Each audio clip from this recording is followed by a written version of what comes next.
जानकारी सामने आ रही है। तो दिल्ली विधानसभा चुनाव नजदीक है और ऐसे में थोड़ी देर में प्रेस कॉन्फ्रेंस की जाएगी इलेक्शन कमीशन द्वारा और दिल्ली विधानसभा चुनाव की तारीखों का ऐलान किया जाएगा। तो थोड़ी देर में दिल्ली विधानसभा चुनाव की तारीखों का ऐलान संभव माना जा रहा है। प्रेस कॉन्फ्रेंस में ईसी चुनावी तारीखों का ऐलान करेगा। दिल्ली में एक चरण में मतदान संभव माने जा रहे हैं, ये भी बड़ी जानकारी सामने आ रही है। तो बड़ी खबर आप तक साझा कर दे। देखिए, दिल्ली विधानसभा चुनाव नजदीक है और ऐसे में आज इलेक्शन कमीशन द्वारा, चुनाव आयोग द्वारा तारीखों का ऐलान किया जा सकता है, ये बड़ी जानकारी मिल रही है। लेकिन चुनाव तो नजदीक है, तारीखों का ऐलान अभी नहीं हुआ है, लेकिन पार्टियां दमखम के साथ चुनावी मैदान में उतर चुकी है, ये बड़ी जानकारी सामने आ रही है। तो देखिए, प्रेस कॉन्फ्रेंस में ईसी चुनाव तारीखों का ऐलान करेगा और दिल्ली में एक चरण में मतदान संभव माना जा रहा है और कहा जा रहा है कि एक ही चरण में दिल्ली के चुनाव को निपटा दिया जाएगा। फिलहाल ये बड़ी जानकारी, प्रेस कॉन्फ्रेंस थोड़ी देर में संभव है और ऐसे में इस प्रेस कॉन्फ्रेंस में ये भी संभव माना जा रहा है कि आज इलेक्शन कमीशन द्वारा दिल्ली में विधानसभा चुनाव की तारीखों का ऐलान किया जा सकता है। तो ये बड़ी जानकारी सामने आ रही है। भारतीय जनता पार्टी की बात कर ले, कांग्रेस की बात कर ले, आम आदमी पार्टी की बात कर ले, इन तीनों पार्टियों के बीच में कांटे की टक्कर देखने को मिल रही है और ऐसे में तमाम पार्टियों द्वारा अपने कैंडिडेट्स को चुनावी मैदान में उतार दिया गया है। तो देखिए, दिल्ली विधानसभा चुनाव 2015 के नतीजे ग्राफिक्स के माध्यम से आपको समझा देते हैं। कुल 70 विधानसभा सीटें हैं और आपकी बात करें तो 67 आपके खाते में, भारतीय जनता पार्टी के खाते में 3 है, कांग्रेस के खाते में 0 सीटें हैं और कांग्रेस इसी के साथ चुनावी मैदान में उतरी हुई है। दमखम के साथ तमाम सीटें अपने पाले में लाने का प्रयास किया जा रहा है। बात 2020 के नतीजों की करें तो आम आदमी पार्टी की 62 सीटें रही, भारतीय जनता पार्टी की 8 सीटें रही और कांग्रेस का खाता 2020 में भी दिल्ली में खुल नहीं पाया। कांग्रेस के खाते में 0 सीट गई। तो 2020 के आंकड़े और नतीजे आपको दिखा रहे हैं। तो दिल्ली में वोटर्स की बात करें तो ईसी ने जारी की है फाइनल वोटर लिस्ट। दिल्ली में कुल 1,55,24,858 मतदाता है। पुरुष मतदाताओं की बात करें तो 83 लाख के पार इनकी संख्या है। दिल्ली में 71,73,952 तमाम जो वोटर्स की संख्या है वो सामने आ रही है। फर्स्ट टाइम वोटर की बात करें जो पहली बार वोट डालेंगे तो 52,554 के करीब इनकी संख्या बताई जा रही है। तो दिल्ली में वोटर्स लिस्ट सामने आ चुकी है कि कौन इस बार दिल्ली विधानसभा चुनाव में मतदान करेगा। देखिए, दिल्ली में 83 लाख से अधिक पुरुष मतदाताओं की संख्या है और थोड़ी देर में इलेक्शन कमीशन प्रेस कॉन्फ्रेंस करेगा, ये भी बड़ी जानकारी सामने आ रही है। तो दिल्ली विधानसभा चुनाव की तारीखों का ऐलान किया जाएगा। इसके साथ ही बात अगर हम 2020 की कर ले, उससे पहले की कर ले, तो तब से ही आम आदमी पार्टी की सत्ता दिल्ली में बरकरार है और ऐसे में आम आदमी पार्टी द्वारा एक बार फिर से तमाम तरह के वायदे दिल्ली की जनता से किए गए हैं। बात अगर महिलाओं की करें तो महिलाओं को 2100 रुपये आम आदमी पार्टी द्वारा दिया जाएगा। जब अगर दिल्ली में इस बार फिर अरविंद केजरीवाल की सरकार आती है, आतिशी की सरकार आती है, आम आदमी पार्टी की सरकार आती है और इसी के साथ कांग्रेस द्वारा भी ये ऐलान कर दिया गया है और कहीं ना कहीं इन ऐलानों के माध्यम से दिल्ली में महिलाओं को साधने का प्रयास किया जा रहा है, दिल्ली में जनता को साधने का प्रयास किया जा रहा है। बात कांग्रेस की करें तो कांग्रेस द्वारा 2,500 रुपये प्रतिमाह देने का ऐलान किया गया है। कांग्रेस ने कहा कि अगर दिल्ली में कांग्रेस की सरकार बनती है, चुनाव जीतने के बाद कांग्रेस 2,500 रुपये देगी। तो तमाम वायदे पार्टी अपनी तरफ से कर रही है, लेकिन देखना होगा आखिरकार दिल्ली का दंगल कौन जीतता है। अगर बात हम पुराने चुनावों की करें तो दिल्ली में आम आदमी पार्टी की सरकार देखने को मिल रही है 2 बार से और बारी अब तीसरी बार की। अब देखना होगा कि आखिरकार दिल्ली में किसकी सरकार बनेगी, अरविंद के आम आदमी पार्टी की सरकार बनेगी, भारतीय जनता पार्टी की सरकार बनेगी या फिर कांग्रेस की सरकार दिल्ली में काबिज होगी। लेकिन फिलहाल ये बड़ी जानकारी अब तक साझा कर दे। थोड़ी देर में इलेक्शन कमीशन द्वारा प्रेस कॉन्फ्रेंस की जाएगी और दिल्ली विधानसभा चुनाव की तारीखों का ऐलान किया जाएगा। तो देखिए, अगर बात हम दिल्ली की करें तो दिल्ली में कुल 70 विधानसभा सीटें हैं और ऐसे में आम आदमी पार्टी हमेशा ही दमखम के साथ अपनी तमाम योजनाओं के साथ दिल्ली की जनता का जो दिल है वो जीतती हुई नजर आई है। चाहे अगर हम बात आम आदमी पार्टी की तरफ से दी गई तमाम सुविधाओं की कर ले, योजनाओं की कर ले, तो दिल्ली की जनता कहीं ना कहीं आम आदमी पार्टी से खुश नजर आ रही है। लेकिन इस बार कांग्रेस द्वारा भी महिलाओं को लेकर निशाना साधा गया है, महिलाओं को सर्वप्रथम रखा गया है, महिलाओं के लिए तमाम बड़ी योजनाओं का ऐलान किया गया है। लेकिन देखना होगा कि दिल्ली की जनता इस बार कांग्रेस में यकीन करती है, भारतीय जनता पार्टी पर यकीन करती है या फिर आम आदमी पार्टी को ही चुनती है। देखिए, 2015 में 67 आम आदमी पार्टी के खाते में सीटें गई थी। बात 2020 की कर ले तो 62 सीटें आम आदमी पार्टी के खाते में गई थी और भारतीय जनता पार्टी के खाते में 8 सीटें गई थी। बात कांग्रेस की कर ले तो कांग्रेस 2020 में भी अपना खाता नहीं खोल पाई थी। The general elections in Delhi and also the by-polls wherever they are pending. जैसे अभी उन्होंने कहा कि ये इस वर्ष की पहली प्रेस कॉन्फ्रेंस है, तो I'll take this opportunity to greet all the voters, all the citizens of the country और सबको बहुत बहुत नववर्ष की शुभकामनाएं। और जैसे अनुज ने कहा कि ये मेरी ऐसी आखिरी प्रेस कॉन्फ्रेंस भी है, आप सबको सभी वोटर्स से मेरी अपील है कि खासतौर से युवाओं से कि इसी तरीके से लोकतंत्र में अपनी भागीदारी बढ़ाते रहें। बहुत ही सुंदर बगिया है, इसको अपने वोट से हमेशा सजाते रहें। Friends, 2024 has been an year of elections globally. पूरे वर्ल्ड में इलेक्शंस हुए। डेमोक्रेसीज में almost 2/3 of the population in the democratic world went for voting. हमारे यहाँ भी 2024 में 8 राज्य और यूटीज में इलेक्शंस हुए, जनरल इलेक्शन हुआ। एक अच्छा माहौल रहा। नए कीर्तिमान लोकसभा इलेक्शंस में हमने बनाए। विश्व में मैक्सिमम वोटिंग का परसेंटेज का रिकॉर्ड बना, लोगों की भागीदारी का, महिलाओं की भागीदारी का, वायलेंस फ्री इलेक्शंस का, no रीपोल्स, record seizures, inducement free to the extent it was possible, J&K, Manipur, LWE areas. So काफ़ी रिकॉर्ड्स बने और मुझे उम्मीद है कि आने वाले समय में भी इसी प्रकार से लोकतंत्र और मजबूत होता रहेगा। Another landmark is in the making.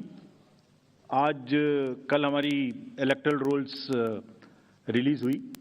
आज भी 4 स्टेट में रिलीज हो रही है। We are crossing 99 crores voters. So we are going to be 1 billion voters very soon, nation of 1 billion voters very soon. That's another world record which is in making. But with this SSR, after the declaration by the state of UP, Rajasthan, Punjab and Bihar, which will be declaring their SSR results today, will be crossing 99 crores, first time. महिलाओं की संख्या भी 48 करोड़ से ऊपर पहुंचने जा रही है इस एसएसआर में, which is a very strong indicator and a sense of empowerment for the women of the country. Friends, नए साल में पहली बारी दिल्ली की है और दिल्ली की अपनी एक विरासत है। एक पूरा देश यहाँ रिप्रेजेंट होता है। I mean, you can see the entire country in Delhi. मतलब एक विविधता का बिल्कुल एक जागृत नज़ारा देखने को मिलता है। दिल्ली में किसी भी जगह में चले जाइए, हर कल्चर, हर जगह के लोग आपको यहाँ मिलते हैं। सो रिस्पॉन्सिबिलिटी भी दिल्लीइट्स की बढ़ जाती है and we are sure Delhi will this time vote in larger numbers. और जिसको अगर कह सकें तो दिल्ली दिल से वोट करेगी, ऐसा हमें उम्मीद है। फ्रेंड्स, इन सभी उपलब्धियों के बीच I am coming to a little serious issues, and I'll take some time before I come to the Delhi specific issues. 24 में जहां मैंने इतनी सारी उपलब्धियां गिनाई, वहीं चुनाव के दौरान कुछ डाउट्स, कुछ शंकाएं, कुछ कंसर्न्स भी रेज होते रहे। So prior to coming to Delhi elections, let me on my own tell you what kind of concerns were raised, and I'll narrate all these concerns and also before coming to Delhi try and answer on each one of them so that no doubts remain. कहा गया कि electoral rolls में wrongful addition या deletion कर दिए गए। ये अभी रिसेंट शुरू हुआ जनरल इलेक्शन के बाद, महाराष्ट्र इलेक्शन से। अभी दिल्ली में भी चल रहा है लगातार यही बात। तो आप पूछेंगे, इससे पहले मैं खुद वो प्रश्न दे रहा हूं जो आपके मानस में हैं और सबके मानस में फैला दिए गए हैं। ऐसा भी कहा गया है कि कोई ग्रुप्स को टारगेट कर दिया जाता है, किसी के नाम काट दिए जाते हैं, किसी लोकेलिटी से नाम काट दिए जाते हैं। मैं आज सब बताऊंगा कि ऐसा हो सकता है क्या, ऐसा क्यों नहीं हो सकता। कहा गया कि कुछ कॉन्स्टिट्यूएंसीज में 50-50 हज़ार वोटर बढ़ा दिए गए, वहां पर कोई पर्टिकुलर पार्टी जीत गई। इस तरीके की चीजें कही गई। ईवीएम्स का तो एक सब जवाब देने के बाद बोला गया कि मैनिपुलेट हो सकती हैं। ये भी 2 बार हो सकता है, कभी बैटरी के नाम पर, कभी किसी नाम पर, कभी कहा गया कि ये ईवीएम इलेक्शन है, लोगों का इलेक्शन नहीं है। वोटर टर्नआउट इंक्रीज हो जाता है 5 बजे के बाद। ये काफ़ी एक विषय पब्लिक में रहा, जनरल इलेक्शन के दौरान भी, उसके बाद भी।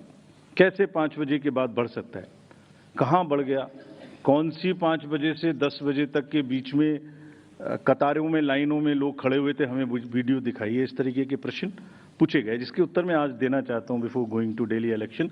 Also necessary, because the doubts gets removed, you can ask me further questions if you want, and these questions do not come again election after election.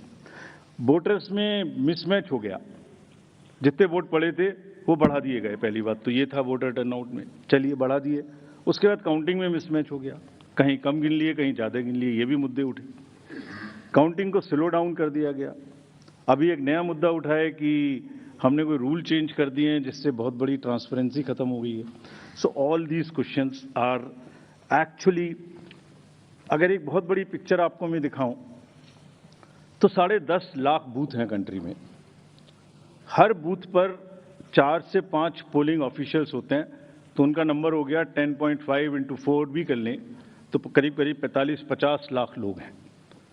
ये 45-50 लाख जो पोलिंग ऑफिशियल्स हैं, ये उसी स्टेट के होते हैं, डिफरेंट डिपार्टमेंट्स के होते हैं, डिफरेंट स्किल सेट्स के होते हैं।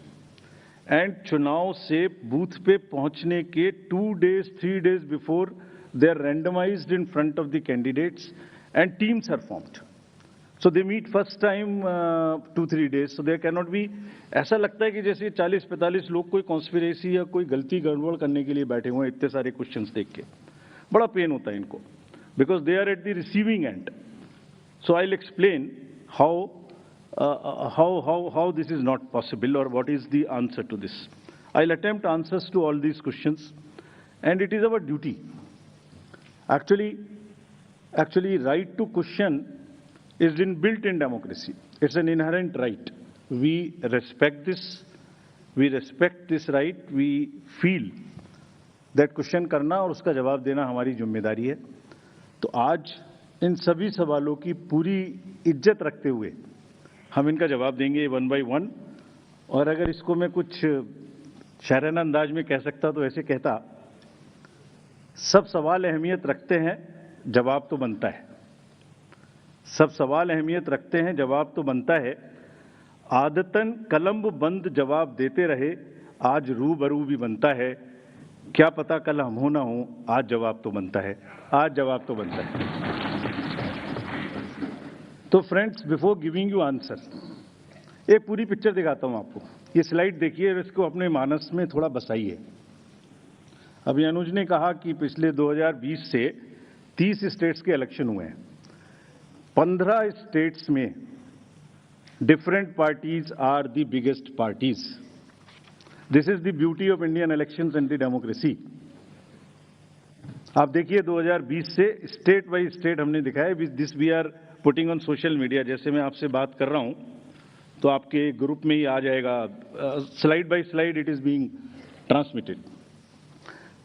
20, 21, 22, 23, 24 हर जगह में different parties are coming to, are getting maximum seats. This is one reflection how fair, how deep rooted the fairness of the Indian elections are. The voter, Indian voter is extremely aware, conscious, he understands everything. तो वही जवाब देता है। But anyway, जो प्रश्न पूछे गए उनका जवाब मुझे देना चाहिए, मैं देता हूं उनका जवाब आपको। एक जवाब देने से पहले अगर ये बात मैं कहूं कि ये पूरी पिक्चर अगर किसी को दिखा दो तो सारी पार्टीज को पता है कि वो जहां उनको वो भी हर जगह में जीते हैं। हर इलेक्शन के बाद एक परिणाम से रिलेटेड, परिणाम के बेसिस पे प्रक्रिया का आकलन नहीं हो सकता। परिणाम अपना निश्चिंत है। फिर से जो पार्टी सब जानती हैं कि वो भी जीतती हैं, अगर उसको भी शायराना अंदाज में कहा जाता तो कैसे कहते, ये मैं कहने की कोशिश फिर से करता हूं। वो जानते हैं वो जीत चुके हैं, उन्हें पता है। कर ना सकें इकरार तो कोई बात नहीं, मेरी वफा का उनको एतबार तो है। शिकायत भले ही उनकी मजबूरी हो, मगर सुनना, सहना, सुलझाना हमारी आदत तो है। Friends, with this I will come to the electoral roll. अभी भी इलेक्टरल रोल के बारे में कहानी चल रही है। देखिए, आपको एक करीब 70 स्टेप्स ऐसे हैं। इलेक्टरल रोल, उसके बाद चुनावी प्रक्रिया, EVMs, polling station, form 17C, counting, जिसमें पॉलिटिकल पार्टीज और कैंडिडेट्स कॉन्टिन्यूसली हमारे साथ रहते हैं। डिस्क्लोजर्स की जो मैं बात कहता हूं, वो आज मैं आपको दिखा रहा हूं कैसे। अगर जब भी इलेक्टरल रोल बनता है तो रेगुलर मीटिंग्स होती हैं, फॉर्म 6 के बिना हो नहीं सकता। बीएलए हर पार्टी को अपॉइंट करने का अधिकार है। जो भी क्लेम्स एंड ऑब्जेक्शंस आते हैं वो हाथ की हाथ हर पॉलिटिकल पार्टी के साथ में शेयर किए जाते हैं। वेबसाइट पे ड्राफ्ट डाला जाता है। पोलिंग स्टेशन के रेशनलाइजेशन में कंसल्ट किया जाता है। कोई डिलीशन हो ही नहीं सकता जब तक उसके पीछे फॉर्म 7 ना हो। यहां तक कि अगर किसी की डेथ हो गई है, उसका भी डेथ सर्टिफिकेट हम अपने रिकॉर्ड में लगा के बीएलओ के माध्यम से रखते हैं। अगर किसी का डिलीशन इसके अतिरिक्त होना है शिफ्टिंग में, उसको नोटिस देते हैं, वेबसाइट पे डालते हैं, क्लेम्स एंड ऑब्जेक्शंस का टाइम देते हैं। हमने मेहनत करके इस पूरी प्रक्रिया का एक चार्ट बनाया, मैं आपको दिखाना चाहता हूं वो चार्ट। नेक्स्ट देखिए, राइट साइड में आप देखेंगे October. So this is necessary for the nation to know. और दुनिया में और हिंदुस्तान में दूसरी कोई प्रक्रिया ऐसी नहीं है जिसमें हर साल आपके आइडेंटिटी का या आपके वोटर का किसी चीज का एनुअल वेरिफिकेशन होता हो। अक्टूबर, हर साल 1 जनवरी को एलिजिबल डेट मानकर एक सर्वे किया जाता है, जिसको अक्टूबर में प्रारंभ होता है। ड्राफ्ट रोल की copy free of cost 2 copy her political party को दी जाती है। कहा जाता है ये ड्राफ्ट रोल है, अब जो नए लोग वोटर बनना चाहते हैं डिलीट होंगे, उसकी प्रक्रिया चलेगी। हर स्टेज पे हम आपको खबर करेंगे। हर स्टेज पे कोई भी ऑब्जेक्शन हो तो हमें बताइए। Please allow your appoint your BLA, let him go. हर विलेज में, हर पोलिंग स्टेशन पर जो भी ड्राफ्ट रोल है और जो ऑब्जेक्शन है, उनकी कॉपी पब्लिश की जाती है। सफिशिएंट अपॉर्चुनिटी दी जाती है। डिलीशन हो नहीं सकता जब तक कि पर्सनल हियरिंग ना हो जाए और उसका साथ में मौका ना दिया जाए। किसी पोलिंग स्टेशन पे 2% से ज्यादा डिलीशन हो गए तो ईआरओ और एआरओ को जाके पर्सनली चेकिंग करनी है। So friends, it is a perfect system. अच्छा, हर साल होता है। It is only built further on what ever is already existing. ऐसा नहीं है कि सडनली कुछ बन गया।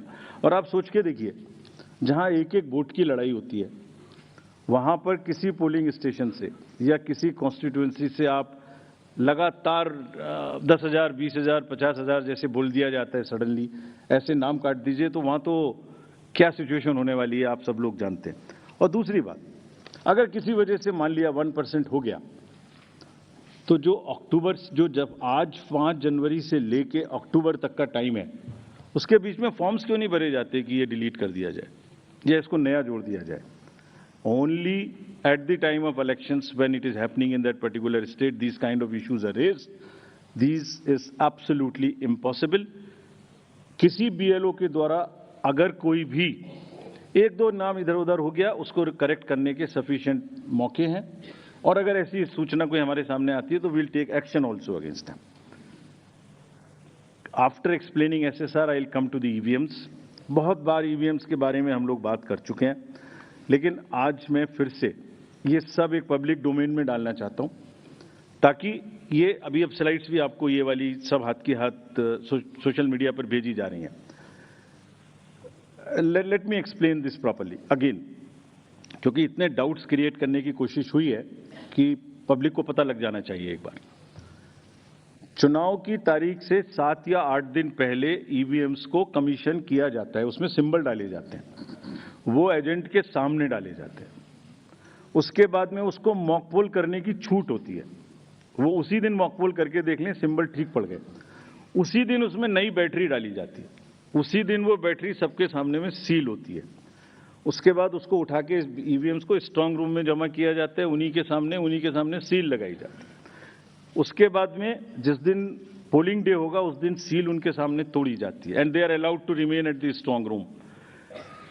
पोलिंग डे में डिस्ट्रीब्यूशन के बाद पोलिंग स्टेशन पे सबसे पहले कहा जाता है आपको ये वाली सीरियल नंबर की पोलिंग ईवीएम दी गई थी, प्लीज चेक वही है, आपने सील लगाई थी, प्लीज चेक वही है, उस दिन आपने मॉक पोल किया था, आज फिर कर लीजिए, सुबह सबसे पहले फिर मॉक पोल कर लीजिए।